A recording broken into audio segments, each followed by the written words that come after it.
Students कैसे हैं आप सब। तो आज का हमारा टॉपिक है कंप्लीटिंग स्क्वायर मेथड। अगर हम क्लास 10 की बात करते हैं तो ये हमारे पास चैप्टर 1 की एक्सरसाइज 1.1 का पार्ट नंबर 3 है। तो विदाउट एनी डिले स्टार्ट करते हैं अपना फर्स्ट क्वेश्चन। तो हमारे पास फर्स्ट क्वेश्चन है 7x² + 2x - 1 = 0। आपके पास कोई भी क्वेश्चन होगा, आपने सबसे पहले अपने क्वेश्चन को इस फॉर्म में लिख लेना है और सबसे फर्स्ट स्टेप हम इसको अपने स्टेप्स में डिवाइड कर देते हैं। सबसे पहला स्टेप आपके पास होता है, आपने अपने क्वेश्चन को इस फॉर्म में लिखना है। उसके बाद आपने कांस्टेंट टर्म, जो भी आपके पास कांस्टेंट टर्म होगी, उसको आपने राइट साइड पे लेके चले जाना है। ठीक है बच्चों।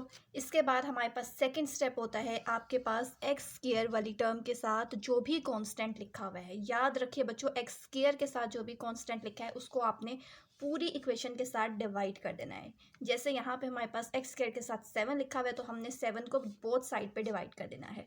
अब 7 को हमने जब सारे नंबर्स के साथ डिवाइड करेंगे, यहाँ पे आपके पास 7 था, नीचे वाले 7 के साथ डिवाइड होकर ये और ये कट हो गया।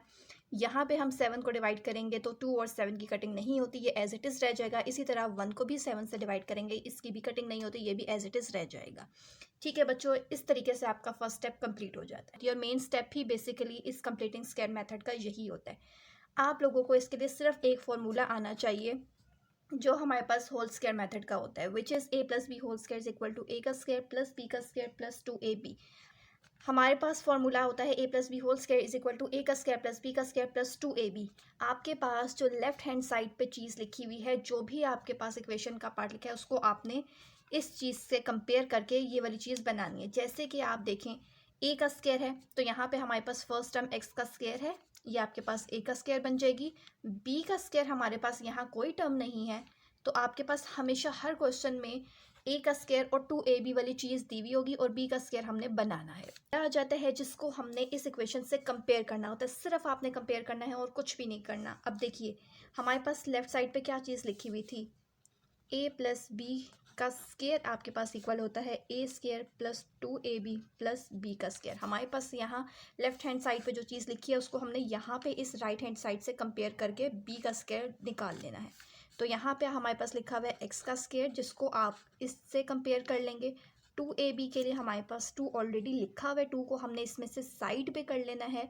1/7 को अलग कर लेंगे और x को अलग कर लेंगे। आपके पास यहाँ जो भी नंबर लिखा होगा आपने उसमें से 2 को साइड पे कर लेना है, बाकी जो 2 नंबर्स बचेंगे उसको आपने ब्रैकेट्स की फॉर्म में लिख देना है। तो ये आपके पास a बन जाएगा और एक आपके पास b बन जाएगा। अब a और b के लिए आपने ध्यान से देखना है, अगर हमने यहाँ पे इस चीज़ को a कहा था तो इस इक्वेशन में भी यहाँ पे हम इस x को a कंसीडर करेंगे। तो अब आपने देखना है कि b आपके पास क्या बन रहा है, b हमारे पास 1/7 बन रहा है। यानी कि हमारे पास फॉर्मूला कंप्लीट कैसे होगा, अगर आपके पास x का square plus 2ab which is a is here x and b is 1/7, so b को हम लिखेंगे 1/7 का स्क्वायर। अगर हम अपने क्वेश्चन को इस फॉर्म में लिख लें, मीन कि अगर हम 1/7 का स्क्वायर ऐड कर लें अपनी इक्वेशन में, तो हमारे पास फॉर्मूला कंप्लीट हो जाएगा। तो आपने करना क्या है, आपने सेम वही काम करना है। हमने अपने इस इक्वेशन में यहाँ तक आपके पास स्टेप हो गया था। आप 1/7 होल स्क्वायर को लेफ्ट साइड पे भी और राइट साइड पे भी, दोनों साइड्स पे हमने इसे ऐड कर लेना है। ठीक है, ये ऐड हमने क्यों किया, ताकि हम अपना स्क्वायर का फॉर्मूला कंप्लीट कर सकें। अब यहाँ से आपको पता है कि इसकी शॉर्ट फॉर्म क्या होती है। जिस तरह a का स्क्वायर b का स्क्वायर 2ab को हम शॉर्ट करके लिख देते हैं, यहाँ से a यहाँ से b, प्लस का साइन 2 के साथ है तो बीच में प्लस, दोनों पे स्क्वायर था तो बाहर स्क्वायर लिख देना है। इसी तरीके से अब आपने अपनी इस फॉर्म को भी कॉम्पैक्ट फॉर्म में लिख देना है। यहाँ से x आ जाएगा, 2 के साथ प्लस था और 1/7 को एज इट इज़ लिख के ऊपर होल स्क्वायर लिख देना है। इसी तरह इस साइड को इक्वेट कर लें, 1/7 है, 1 का स्क्वायर 1 होता है, 7 का स्क्वायर 49 होता है। इस साइड पे आपने 7 और 49 का एलसीएम ले लेना है। एलसीएम लेके भी मैं आपको दिखा देती हूँ ताकि आपके इस टॉपिक में जितने भी डाउट्स हैं वो क्लियर हो जाएं। तो अब आपने 7 और 49 का एलसीएम ले लेना है, जो मेजॉरिटी स्टूडेंट्स को आता ही होगा। 7 7 ज़ा 49, 7 1 ज़ा, एंड में 7 1 ज़ा 7 और 1 एज इट इज़ आ जाएगा। तो हमारे पास एलसीएम में 49 आ जाता है।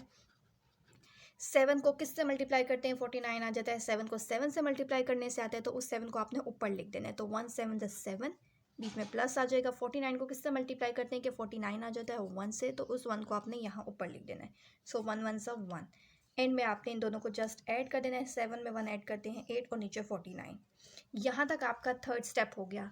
लास्ट स्टेप में आपने क्या करना होता है, हमें ये स्क्वायर एक्सक्लूड करना है, निकालना है। तो स्क्वायर आपको पता है, स्क्वायर हमेशा अंडर रूट से ही कट होता है, तो आपने दोनों साइड्स पे स्क्वायर रूट ले लेने हैं। स्क्वायर रूट लेने से क्या होगा, यहाँ का जो स्क्वायर है वो स्क्वायर रूट जब हमने दोनों साइड्स पे लिया तो ये स्क्वायर रूट इस अंडर रूट से कट हो गया, तो ये स्क्वायर इस स्क्वायर रूट से कट हो गया। 8 को आपने स्क्वायर रूट से किस तरीके से निकाल के लिख सकते हैं, 8 हमें पता है 4 2 ज़ा 8 होता है और 49 7 7 सा होता है। 7 आपके पास अंडर रूट से बाहर आ सकता है, 4 2 का स्क्वायर होता है, तो इसको हम ऐसे लिख सकते हैं, ये वाला 2 अंडर रूट के अंदर ही रहेगा। 7 7 ज़ा है, यानी कि 7 का स्क्वायर है जो कि अंडर रूट से बाहर आके 7 बन जाएगा। तो यहाँ से आपके पास इस चीज़ की कटिंग होकर 2 अंडर रूट 2/7 आ गया है। जब भी कोई चीज़ आप अंडर रूट से बाहर निकालते हैं तो हमेशा प्लस और माइनस के साथ उसे लिख लेते हैं।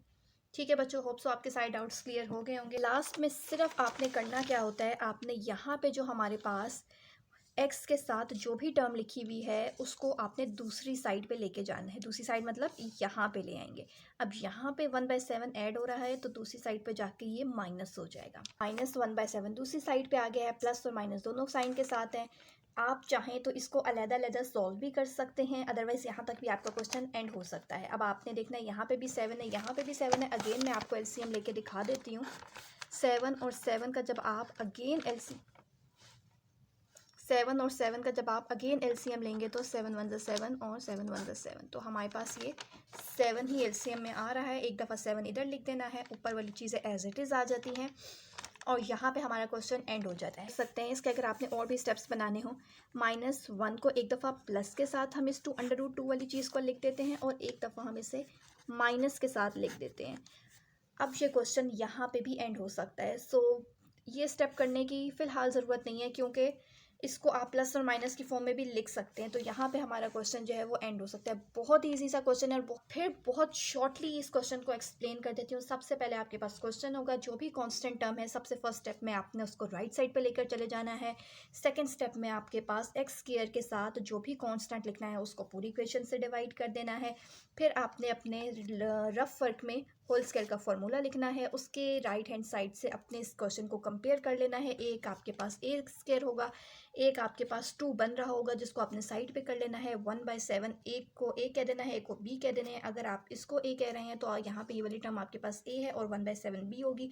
जो भी आपके पास बी टर्म बन रही है उसको आपने उसका स्क्वायर लेके दोनों साइड्स पे ऐड कर देना है। इसके बाद यहाँ से फॉर्मूले को कंप्लीट कर लेना है, ये A B plus whole square बना देना है। इस साइड से इक्वेशन को सॉल्व कर लेना है। एलसीएम लेना मैंने आपको बहुत डिटेल में सिखा दिया है, तो होप सो आपको समझ आ गया होगा। फर्दर इसके बाद हमने दोनों साइड्स पे स्क्वायर लेना होता है। स्क्वायर से जब आप कोई भी चीज़ बाहर निकालते हैं उसको प्लस माइनस के साथ लिखना होता है। सबसे लास्ट स्टेप होता है एक्स के साथ जो भी टर्म लिखी होती है उसको आपने राइट साइड पे लेके जाना है और इकट्ठा दोनों का अगर एलसीएम ले सकते हैं तो एलसीएम लेके क्वेश्चन को एंड कर देना है और अपने आंसर को सॉल्यूशन सेट की फॉर्म में लिख देना होता है। जिन टॉपिक्स में आपको कोई डाउट है वो आप मुझे कमेंट सेक्शन में ज़रूर बताइए, हम ज़रूर उस पर वीडियो बनाएंगे ताकि आपके लिए उस टॉपिक को बहुत ही ईजी बना सकें।